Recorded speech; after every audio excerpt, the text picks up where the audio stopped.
Hello, and welcome everyone. Come, join me, sit around the fire.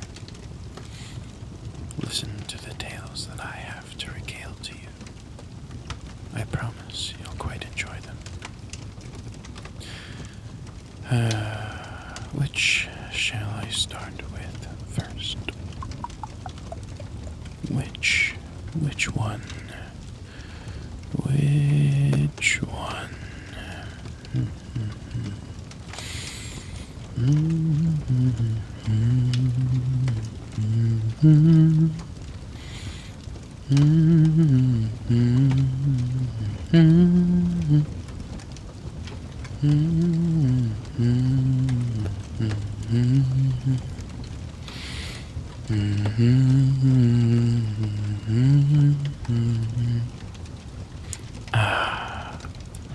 I know just the one.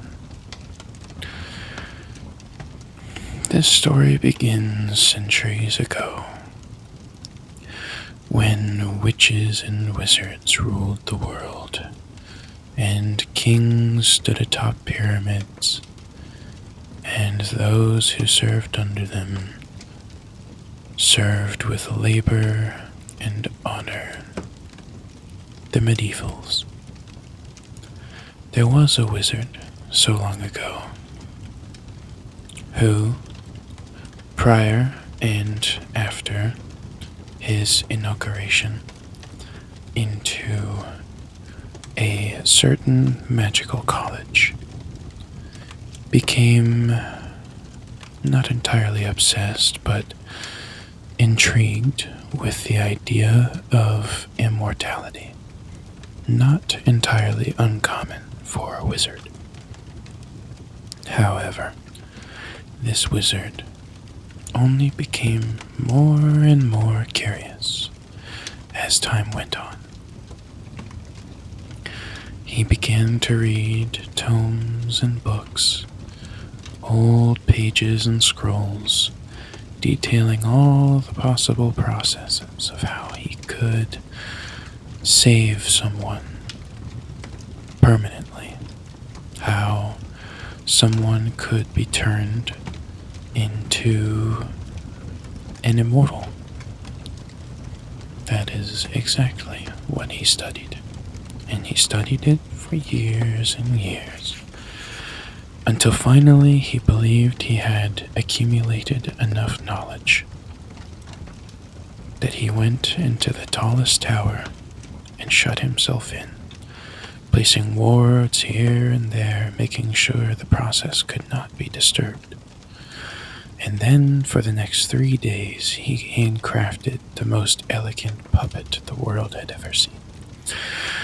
It was made from an enchanted wood, one with which shall not be named, for even I have lost it to time's end.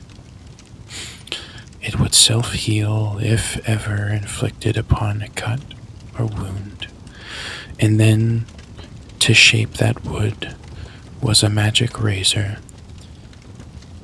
also enchanted with properties of defiance against the wood that it had been crafted to shape.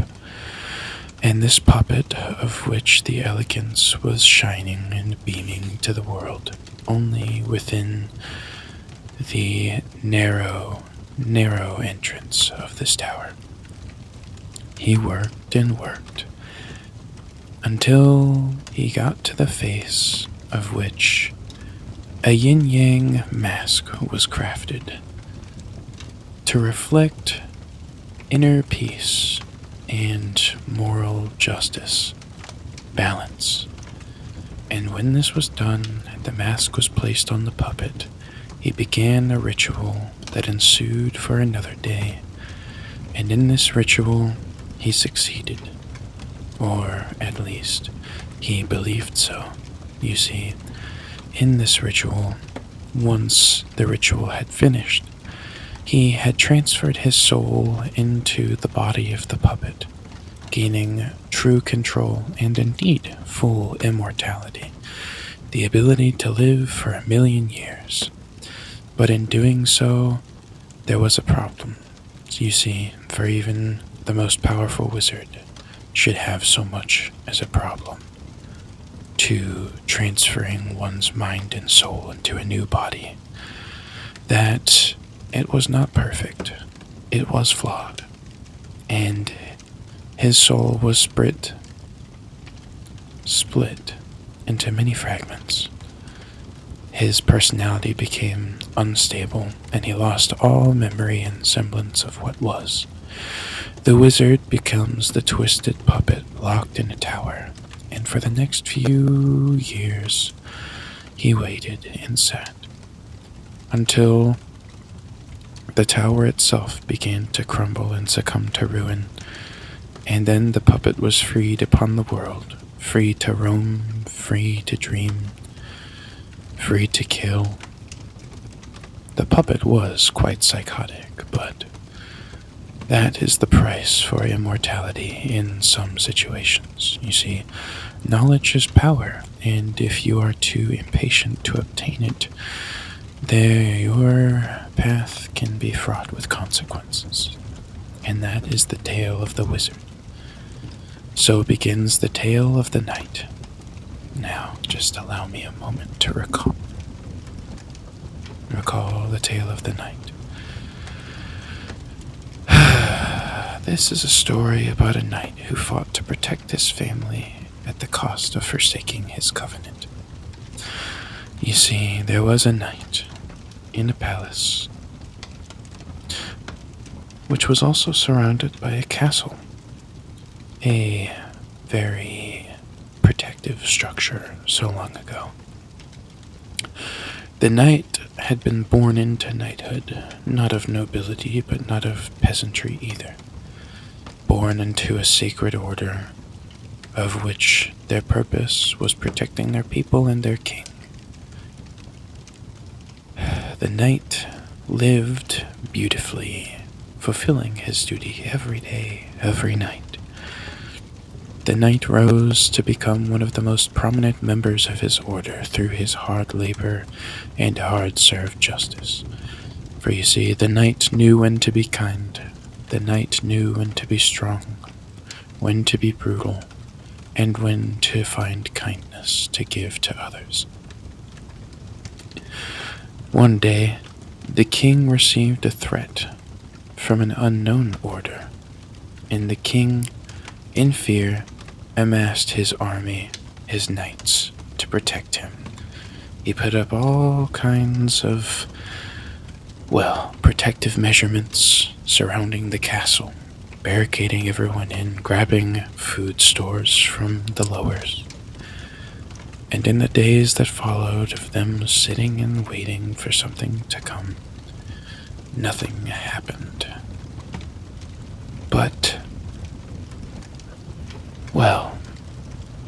after a time, the knight looked over the walls and saw, after looking over the walls every day inside, that his family's cottage was being pillaged by the threat that had finally amassed the walls. The knight ran to the king and begged, "Please, O king, let me go and save my family." The knight to the king to the knight. The king spoke to the knight and said, "Worry not, for our gods will protect your family." And for some reason, in this moment, the knight was not about to let his family's fortune be controlled by the gods. So, in a quiet act of defiance, he, in the middle of the night that it was, crawled down the castle walls from a very neatly cobbled and yet time-destroyed set of stones, and once he was at the bottom, he ran and ran in his heavy armor, shedding pieces of his armor to allow him to go faster and to allow him to be less encumbered and more ready when he got to his family. And when he got to the family who was being pillaged that was his own, he found that the numbers were too great, and even such a great and noble knight as himself could not fend off against so many foes. So he did what he had promised not to do, what his covenant and his covenant's code forbid. He went and found his grandfather's old grimoire locked beneath the floorboards of his house, and he found a spell that he used to reminisce over when he was a child, when his dreams were different and darker. A dark grimoire.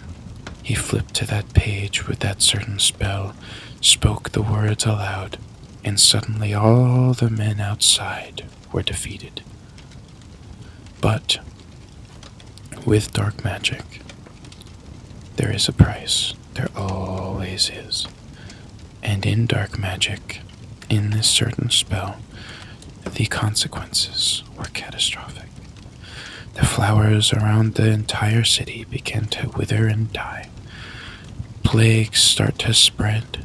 Fires would grow out of nowhere and lose control. Many people lost their families, their lives, their fortunes. And the king scolded the knight, banished the knight. And the knight left and was never heard from again. And so ends the story of the knight. I hope you enjoyed that one. It's one of my personal favorites. But now we go to a different story. The story of the thief that stole everything and then had his own heart stolen, his greatest treasure. There was a thief so long ago that spent every day since childhood stealing and, well, for lack of better words, fawning over fortunes. The fortunes of families and friends and lovers, though lovers few and family many. At first, he started small, stealing from just his family, childhood friends, and peasants.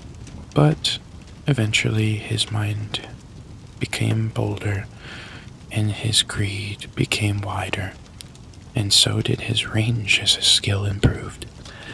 And so he began targeting, well, more fortunate people. He began targeting noble homes and even kings as the years went on. This ensued for some time, and he indeed became quite rich to the point where he never needed to steal again. And though his heart and his passion was the adrenaline, the rush of the steal, he began to settle down into more of a quiet lifestyle until a girl walked into his life, pretty and bold, beautiful and young as he. And when she did, there was a sudden aura about her that fascinated him. They began to spend more time together, and with his own skills, observed that she was also stealing from many people, stealing from him. At first, this infuriated the thief, to think that he had spent so much time trusting, spending so much time bonding. But then, in a talk, they, well, addressed their issues and got over them, and a newfound love was found. A newfound love was found. Newfound. They began to spend much more time together than before, and stealing together. This ensued the next many, many months, until one night, the lady thief went into the thief's private treasury when he was sleeping, and had a horde of men that she ordered and commanded steal every single piece of his treasure, every single piece of his fortune, his life. And when the thief awoke, not only was his treasure gone, but so was his greatest treasure, his heart. so too ends the tale of the thief.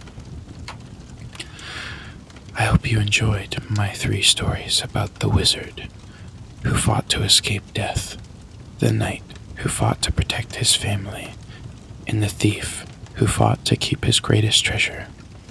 I hope you enjoyed my greatest treasure, my tales, and my wisdom.